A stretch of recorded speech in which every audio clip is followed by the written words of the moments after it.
Inner and outer yard.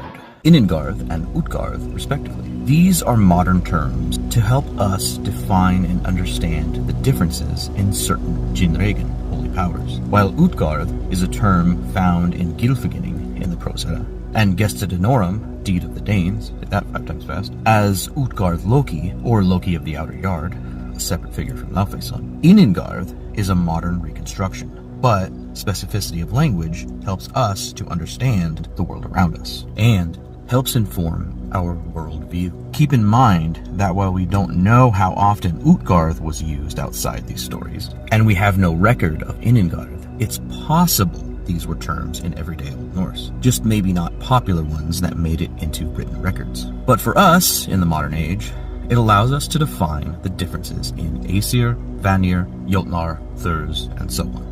Garðr means something like enclosure or yard. It gets anglicized as Gard, which is why Asgarth becomes Asgard, As being a short word for Aesir. So Asgarth is the yard of the Aesir. Midgardr is the middle yard. Note the F changes into a D fairly frequently in English or anglicized languages. Language is complicated as hell. I'm not that bad.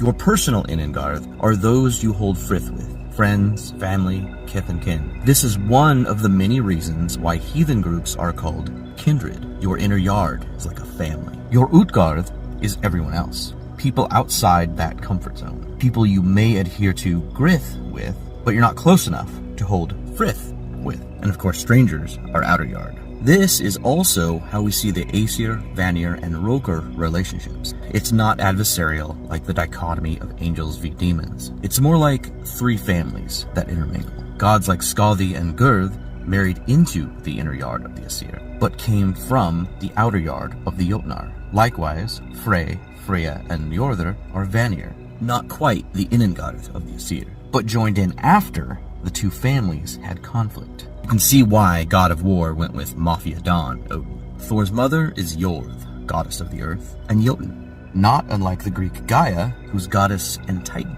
Some heathens identify with the UTGARTH Jinregen. Paths like Thursatru and Rokatru venerate and relate to the outer yard.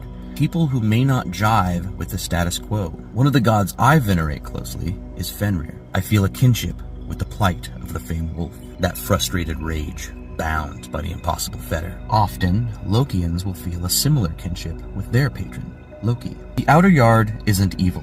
What lies beyond the garden wall is just unknown, uncomfortable, and often scary. But sometimes, when you make peace with it and bravely step outside your comfort zone, you find something wondrous. Skull!